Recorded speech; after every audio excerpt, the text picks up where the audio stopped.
Здравствуйте, это вечерние новости в прямом эфире в студии Влад Давыдов. Смотрите сегодня. Переправа еще открыта. До какого числа будут ходить паромы по маршруту Якутск-Нижний Вестяк? Финишная прямая. Завершается строительство республиканского кардиологического диспансера. Репортаж с объекта. Обмен молодежью, совместные проекты и сотрудничество. Генконсул Японии в Хабаровске встретилась с правительством Якутии.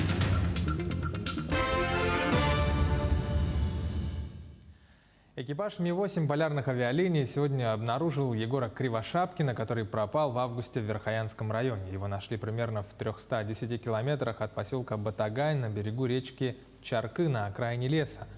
Отмечается, что вертолет произвел посадку в аэропорту Батагая около 2 часов днем по местному времени. Состояние пацана стабильное, немножко волнуется, как-то вроде самочувствие нормальное, не жалуется ни на что. Повреждение ноги, поражение ноги было? Сейчас там поверхности вроде нормально, сейчас мы там рентген сделаем, и вроде посмотрим. Какое отделение будете госпитализировать? Пока клиническое отделение. До вечера пятницы на неделе движение продолжит 11 паромов. Сейчас обстановка на реке спокойная, ледообразования не наблюдается. Об этом сообщил гендиректор управляющей компании «Паромы Якутии» Николай Ефимов. Совместно с Минтрансом Якутии приняли решение продолжить работу переправы Якутск-Нижний Вестяк до вечера 29 октября. Синоптики прогнозируют похолодание в ночь с пятницы на субботу и далее в выходные. 30-31 октября судоводители будут самостоятельно решать, выходить им в рейс или нет. Все зависит от обстановки на реке, пояснил Ефимов. Сейчас переправа работает по летнему режиму. С 5 утра до 11 вечера паромы ходят по наполняемости. Глава Якутии Айсен Николаев провел совещание, посвященное дальнейшему развитию научно-образовательного центра мирового уровня под названием «Север. Территория устойчивого развития». Напомним, НОЦ «Север» был создан в конце 2019 года по инициативе 5 регионов – Якутии, Сахалина, Камчатки, Магаданской области и Чукотки. В августе этого года он стал победителем конкурсного отбора межрегиональных научно-образовательных центров мирового уровня и вошел в число 15 российских центров, которые могут претендовать на гранты из федерального бюджета.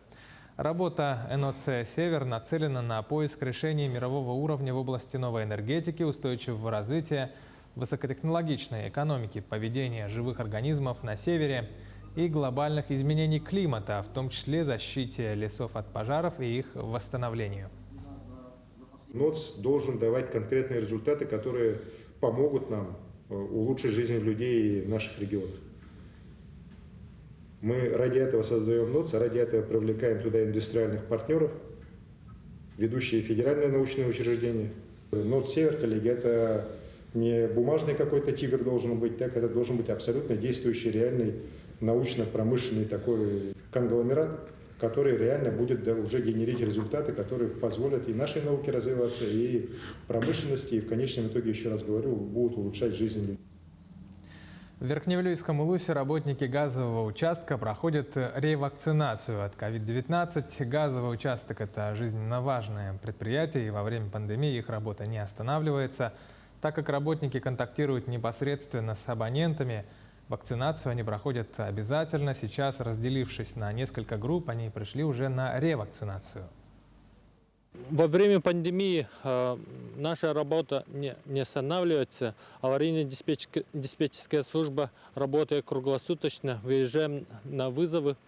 А также касса наша работает, принимаем платежи, все меры соблюдаем, масочный режим, социальную дистанцию. Очень хорошо практикуем онлайн-оплаты через Сбербанк онлайн, и Сахатранснефтегаз запустил бот, WhatsApp, Telegram бот.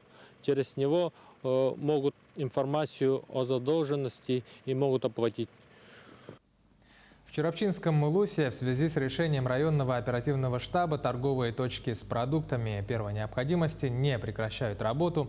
Культурный центр «Айлан», например, будет работать с 50% вместимостью. С работников, продавцов и жителей района будут требовать при входе QR-коды. На сегодняшний день в Чуравчинском районе 24 больных находятся амбулаторно, лечатся, 49 больных в стационаре в инфекционном. И, к сожалению, 90% не вакцинированные и болеют, конечно, тяжелее пожилые наши граждане. По плану вакцинации у нас всего 52% от плана, поэтому мы должны сейчас очень хорошо провести вот эти выходные по вакцинации, чтобы наши пожилые люди все получили вакцину, чтобы обезопасить от этой болезни.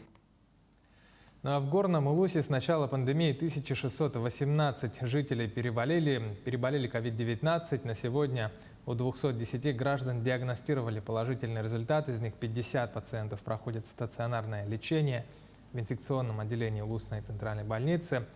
Активно ведется вакцинация населения района.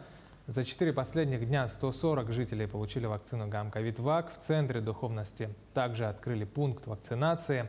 Кроме того, начала работу горячая линия для записи на вакцинацию. Запись ведется на мобильные передвижные пункты, которые работают по микрорайонам Бердигостяха. Пожилые люди возраста 65+ даже могут заказать пункт вакцинации к себе домой. На финишной прямой строительство республиканского кардиологического диспансера. Стройготовность объекта на сегодня 90%. Сейчас там ведутся отделочные работы, уже завезли основное тяжелое медоборудование. Подключением занимаются специалисты компаний-производителей. Репортаж Ульяны Шагиной. Бригада строителей порядка 200 человек находится здесь до позднего вечера. Цель – закончить все отделочные работы до конца года. Генеральный директор Республиканской больницы номер 1 показывает нам палаты. Больница рассчитана на 150 коек. На стадии проекта подключались даже дизайнеры, чтобы каждая палата ничем не отличалась от больших международных медицинских центров. Ну, как видите, вот цветовая гамма палаты примерно будет представлена так у нас. Это двухместная палата отделения нарушения мозгового кровообращения, это отделение неврологии.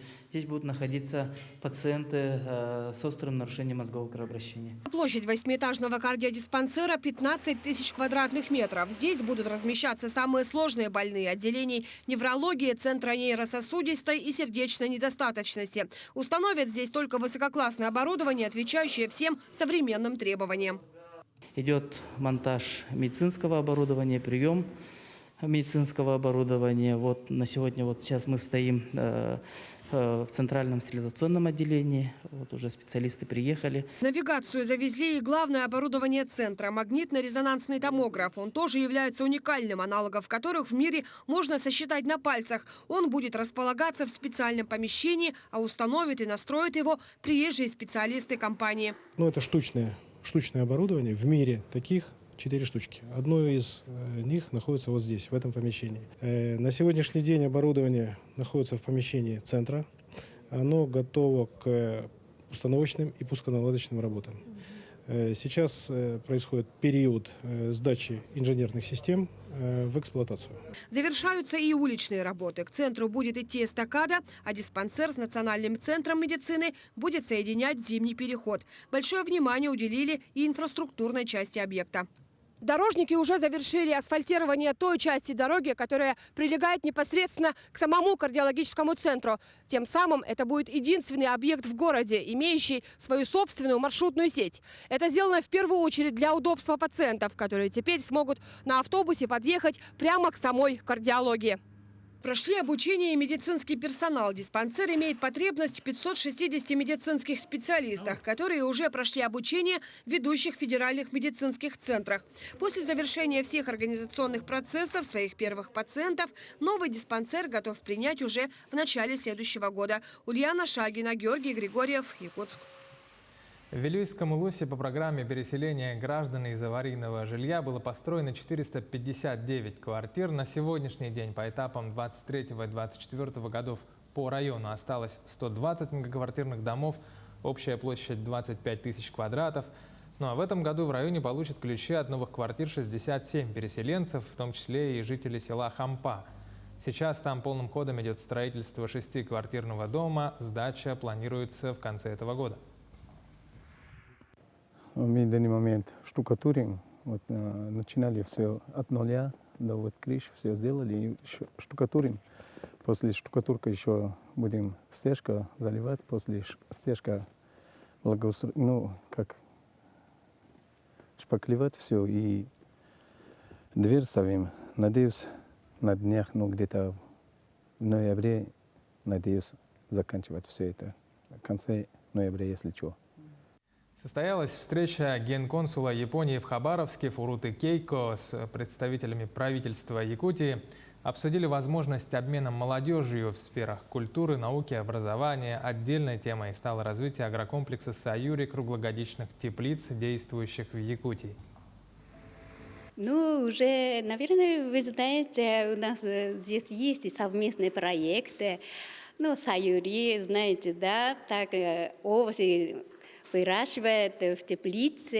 Это японская техника, совместно Якутией, якутянам.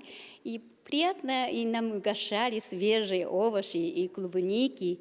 И еще, несколько возможностей мы видим, потому что у нас есть технологии производства водорода или аммиака, а у вас в Якутии есть огромные природные ресурсы. Мы можем вместе работаем, тогда мы откроем новые страницы в сотрудничестве. Я так думаю. На Покровскую ферму привезли 400 голов соболей из Татарстана, из них 100 самцов, 300 самок.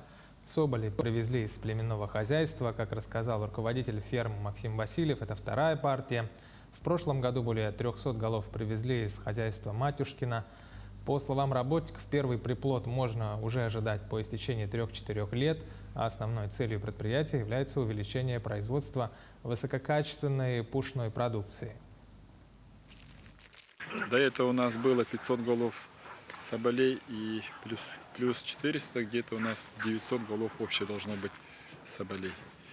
И вот у нас в звероферме находится 1500 голов серебристой черной лисицы и плюс соболят на 900 голов. И планируем дальше развивать до 2000 голов основного стада соболей. Пробные партии были привезены еще 8 лет назад. Акклиматизацию, в принципе, хозяйства провели очень хорошо. Мы надеемся, что вот эта отрасль станет, наверное, основой и новым этапом развития звероводства Якутии. Таковы новости к этому часу. Итоги дня подведем в 20:00 на Якутии 24.